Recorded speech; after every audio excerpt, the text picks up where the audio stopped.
But if I sign my name to something and I say that this thing is great, like go out and get the SIG P320 right now, and you have an accidental discharge, a negligent, uncommanded discharge of a weapon that I have said to you is safe and you should use it, man, you should 100%, you should pay a penalty in some way.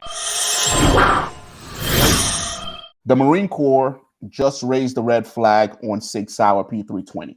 All right, after years of lawsuits, injuries, and allegation of uncommanded discharge, they're now calling for a full engineering review of the weapon system. Oh. SIG says the gun absolutely cannot fire without a trigger pull, but law enforcement agencies in at least 6 states have already pulled it from service. Now, recently, I did a video on my channel. Make sure you guys go check that out, Green Beret Chronicles, if you guys aren't aware. Just like every other big manufacturers, Glock, Vortex, SIG, or some of the big ones out there, they have influencers, military influencers, right? And recently, there was a video put out by a couple of military influencers stating that, hey, I stand behind this weapon system because I've used it multiple times and it's never gone off. In the meantime, there's videos all over the internet. There's lawsuits that has been settled where SIG Sauer has paid out tens of millions of dollars to these individuals for injuries received when the weapon system went off, right? So this is a two-part question. Dave, what are your thoughts on this, since this is the realm that you're currently in?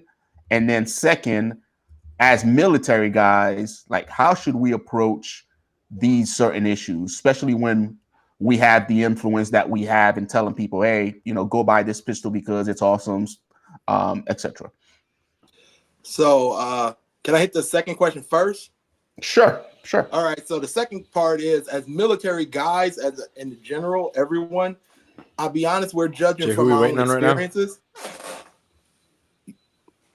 So we're judging from our own experiences. So for the most part, I shoot this gun. I like this gun. I'm going to tell you, go buy that gun. So that's kind of where I'm at, where we start crossing over. Are we delayed or is this me? All right, stand by. Ben. Yeah. Can you hear us? I can hear you guys. Can you hear me?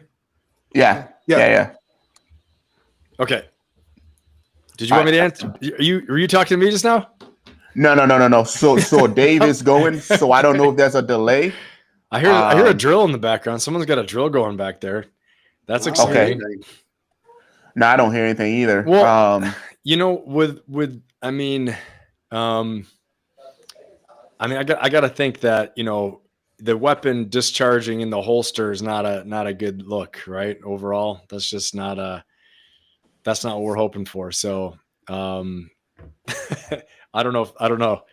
This whole thing seems a little bit just pretty cut and dry. All right, gotcha.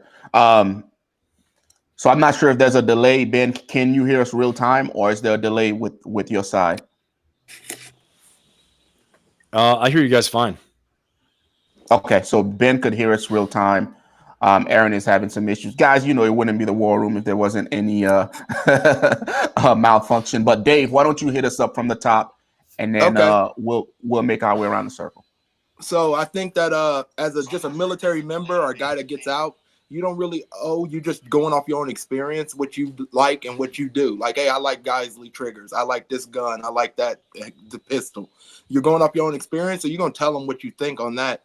I think where we get the crossover is when we start becoming influencers, or if we start becoming trainers, like I'm with Vortex. And I told plenty of cops before we started coming out with the Defender dots, don't buy the Venom or Viper. They'd be like, hey, how much is this? I'd be like, don't do it. If you're not going to buy the Razor, don't buy it. Why? Because at that time, our dots weren't up to snuff. And the reality is, I don't want them going out and having that to be their duty weapon and knowing that dot wasn't ready. So I think when you start crossing over into that world where you're trying to get, when you're getting paid by companies or you're representing brands, you actually need to be more forthcoming with your opinion of stuff. Like, look, I'm only doing this because of X, or hey, other products out there are just as good. When it comes to the SIG, all right, just jump back on. You guys hear me okay? Oh man, you're fantastic. Yeah. I don't know what's going on.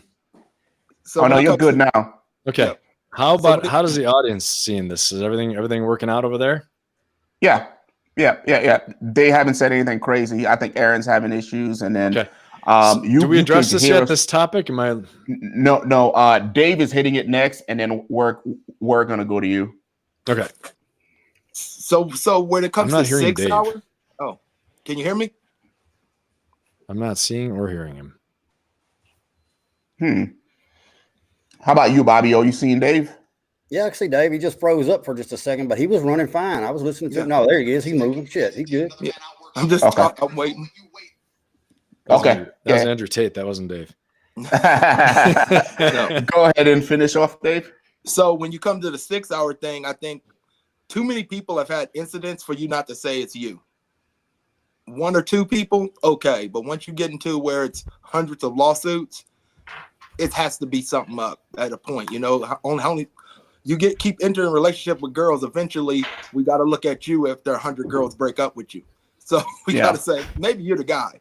So I think what happened with these guys is they're standing on it. And I mean, maybe they have some tie. I can't speak to that. And I think even if you have a tie to a company, you got to be honest with the public. I mean, he's basically saying Navy SEALs. I mean, that's the tie right there. I mean, they always take the SEALs. I'm serious. I mean, they've had. So you're saying if you get kicked out of 109 parties, that you shouldn't be allowed to go to another party? Is that what you're saying? You think it might what I'm be saying you? is, if you get kicked out of 109 parties, when you get kicked out the 110th, we might not believe your story that it was them.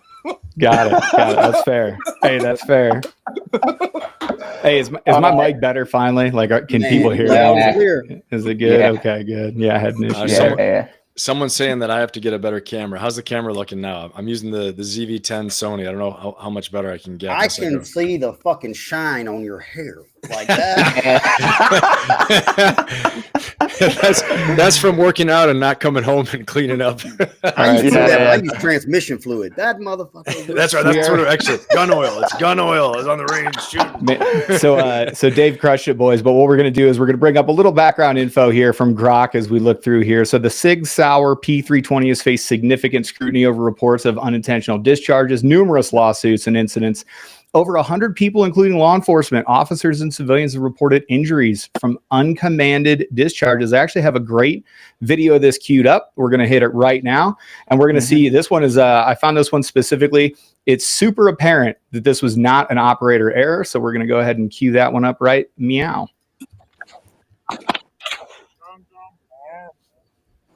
The crazy thing here, like, look how his finger is out of the trigger guard. It's nowhere near his second finger, nowhere near. Oh, fuck, man.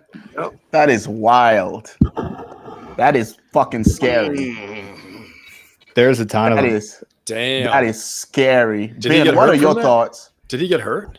No, he didn't. There was actually one news story that I found. I can pull it up. It was a little bit too long to play here on the show, but there's actually a report of a guy that was, I don't know if they were doing training or if it was a real world, but he was basically, he put his SIG P320 back into the holster and it shot him in the leg.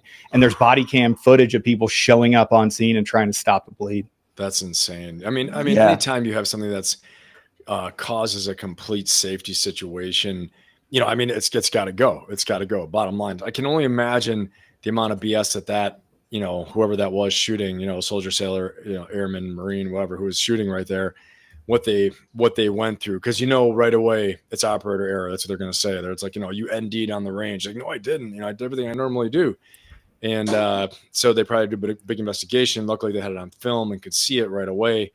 But yeah, this is just terrible. I mean, you know, that's unbelievable, especially if they're having a problem like that. I don't know what the overall program is, how much they bought, how deep they are into it, but SIG has got to make this thing better. That's gonna cost them some money for sure. So now Ben, as a commander of a MORSOC battalion, like if you hear anything of this going on, like, okay, so the Marine just initiated this review, are you taking any chances, or are you ordering your guys to just stand down? Because I would think like this would be something that will probably come in front of you as a individual that's responsible for these men. Like, what would your actions be? What would that look like? Yeah, I mean, I would imagine at that point there would be a number of stopgaps before it reached me. As it reached me, like people already shutting it down and just telling me this is what we recommend. This is what, you know, what I say. And, you know, I'm going to listen to, unless it's like something absolutely crazy.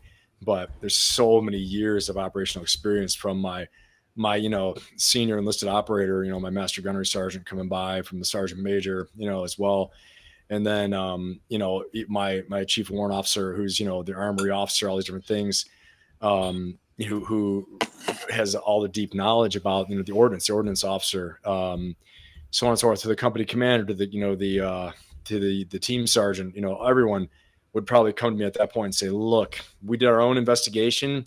They wouldn't come to me until like they've already done their local. I would get notified of it probably, but we're taking care of it. We're doing an investigation. And they'd come to me and say, look, here's the evidence. Here's all this, because nobody wants to burn somebody if they're a good performer and it's something that's totally erratic. And then they'd be like, look, there's a problem with the weapon system. We got to take this up higher, take it up to regiment and have them deal with it. And then it would go from there. We'd show the findings. And if there are other corroborating evidence from other streams, just like when we do targeting, right? We're doing targeting. We're looking for corroborating pieces of evidence, multiple source, not just one single source, before we, go out and do targeting. And do we actually take action against a target? So the same thing with this, we'd have, corroborating stories getting together, saying there's a malfunction. And then, we have to take some type of administrative and command level action against SIG. And so that would get, larger MARSOC involved with that, and maybe even the Marine Corps, depending on how big the program is.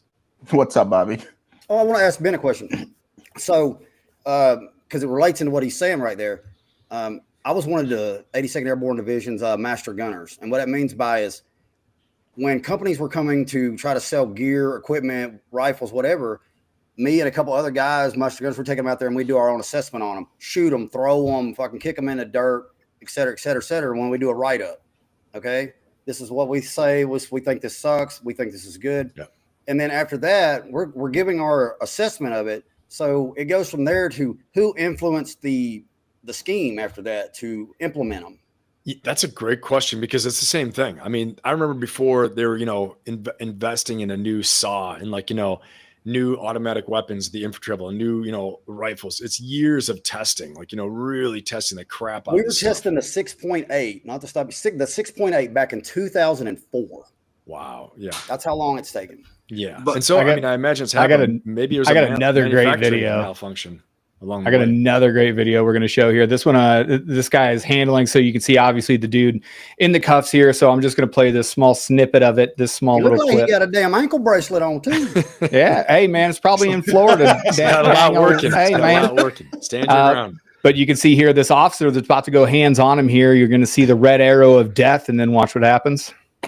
But the firearm is still jostled when it goes off, and it is impossible to say from the footage if there was some obstruction in the holster or if it was not properly holstered in the first place. That's wild. However, with the sheer volume of these complaints from law enforcement agencies around the country. Hold on. That's scary. Hold on. Right, I want you guys to pay attention to the left side of the screen. I want this guy's man card immediately. Did you just hold on, dog? He did the little scared foot kick, and then he plugged his ears like a little bitch. Oh my God, the foot kick is everything. Look at this fucking foot. I'm gonna pause it right on Jackson kick. He said your volume of these complaints. Hey, but Aaron, in all fairness, if you haven't been around gunfire and that shit goes off, like to a regular civilian or someone that hasn't been in a lot of firefights, like, he's a cop, bro. I'm sorry, man. Give me that guy. I want to dox this motherfucker. I got to get him out here. You know what? I'm going to do some internet. Bobby, I'm going to be texting you later like you text me 700 times a week. We're getting to the bottom of this one. You bring that shit. Hey, I'll tell you a quick funny story. This is funny as shit. It just triggered this memory. I don't even think any of this stuff until I'm with you guys. But so this is like 2004 in the Najaf, Iraq. And Najaf's going down, right? Like major urban combat. We're doing a raid at night, doing a direct action. We go hit this target. I'm on the outside, and all of a sudden there's like some shooting. It's not effective. It's not like it's in the area. It's not like, I'm taking cover. I'm already moving fast from vehicle to vehicle, and it's like all of a sudden I trip and fall on something. And you're wearing all that shit, man. You go down hard, right? Like I was like, what was like boom, like fucking nods, right, dude, nods, everything hit me in the face. I was like, I'm on the ground. And all of a sudden, I look up, people are in the fucking Humvees, turtled the fuck up down in the turret. Nobody's out there. I jump up. I go, you motherfuckers thought I got shot and nobody fucking came out here. I go, this is some fuck. I was yelling in the street, laughing like Bobby's laughing because you get hysterical. I was like, you motherfucking nods are all fucked up. You motherfuckers thought I got shot and no one did cares. shit. No one cares about the officer, sir.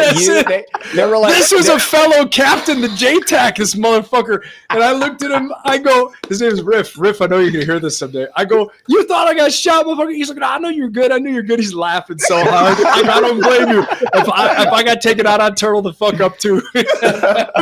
Dave, what you got, Dave? So, we were talking just about the testing. What we do know is that the SIG gun failed in testing. It failed to drop test. Oh, yeah, failed multiple drop tests. They have it on video. This isn't like a new thing. Yeah. So, and Dave, it failed in multiple accesses too, Dave. So it failed on the straight down drop. It also failed on the up where it hits like the dovetail or the beaver tail on the back of the weapon. It failed on multiple different accesses. They couldn't get it to fail when it fell straight on its side, but the other two that they dropped it on the two different axes, it failed both of those. Yeah, so Dave. I know how it, like, the reality is it was this right here. well, so that's alarming because, like, with plates and everything else, they have to be sent to a testing center. They come back with test sheets, and whatnot. Yep. And it'll say, it passed, failed, da da da da da. If you've got a failure on there, whoever brung this to requisitions or whatever and got this ink, which I'm just going to assume, and it's nothing against you, Ben, it's a former officer that has got himself aligned with a defense company or whatnot, or a weapons company. He knows so-and-so. They probably were underneath him in command somewhere at some point. Are you saying that it might be that general that retired and got hired at SIG? Yeah, no, I think you're right about that. I mean, unfortunately, desire to know more intensifies. Oh, do tell. I can't hear anything Dave's saying. Just so you guys know, like I'm in my own vacuum over here. You We guys can are all hear quiet, Dave. and so for me, it's really weird. I'm wondering, like, what the hell's going on? No one's Maybe talking. turn your volume up. I'd hate to say dude. something so condescendingly. I but don't even see him. I don't see him. you don't see Dave? No. He's saying you're black. He can't. He's saying you're black. Hey, it wouldn't be the first time. It wouldn't be the first time I've heard that. I Guys, can't believe if I There's would have only done one that, man, person they we would can't have shut cancel. me off here. You can't cancel Ben. Bobby, go ahead and make the joke that everybody's thinking of. that's why, because like we all can see and hear Dave just fine. I'm a Native but- American, though. Hey, Aaron, what are your thoughts about this issue? And then a follow-up question for you is, if Aaron Love is a SIG P320 influencer and something happens to one of his viewers after he recommends the gun, should Aaron Love be held accountable if that person is injured? Gotcha. Love that dang question. Love it. So, first and foremost, man, you got to look at risk to mission, risk to force, right? There's 3 risks that we look at: risk to mission, risk to force, and risk of inaction. This puts our actual folks at risk. I can pull up pictures of people getting shot with this. You cannot have an ND like me. As when I was performing medical function of the PJ, man, I'm jumping into helicopters. I'm jumping in and out of vehicles. I'm bending over patients. Like, we're always super, like, when I was an instructor, that was a safety violation for our students. That could get you kicked out of a 2-year pipeline. Is if you didn't manage your weapon appropriately when you're starting to go in on patient care, man, that's a big deal, right? The first rule of medicine is do no harm. Well, shooting your fucking patient is a lot of harm, homie. Like, they asked you to come there and help them. So the second that these tests came out, and the fact that we have over 100 verified incidents, their videos are all over YouTube. Dave has done a great job of highlighting all of these things. It speaks to the money behind it. Dave kind of made, the Johnny Manziel money sign. Like, there's too much money behind it, but man, this is risk to force. Like, you have to look at this like it's an actual danger. We can prove that it happens. You got to get away from it. Now, to your second part, hell the fuck yes. If you get out there, like, I am very, very deliberate about what it is that I sign my name to. Thankfully, we are at the level now where people will hit us up and be like, oh, endorse this product. Listen, man, if I haven't tested your product, if I haven't, like, no kidding, put my hands on it and verified that it's safe, that it's made in America, that it passes my bar for what I want to sign my name to, I am telling people to go and get this piece of equipment. And if that ends up hurting them, man, you play some small role. Now, when we like broach into the litigation aspect, am I actually liable and culpable? I seem to remember a whole bunch of people saying there was this whole vaccine thing that was safe and effective, and it turns out that it wasn't, and then people got injured over it, and we'll just leave that aside. But if I sign my name to something and I say that this thing is great, like go out and get the SIG P320 right now, and you have an accidental discharge, a negligent uncommanded discharge of a weapon that I have said to you is safe and you should use it, man, you should 100%, you should pay a penalty in some way. And whether that's loss of followers, whether that's you getting the old roasterino on the interwebs, whatever else, I just can't wait for Tim Kennedy to come out and say that he's a SIG guy. If you enjoyed this clip and want to watch the full episode, please click on the pinned comment below.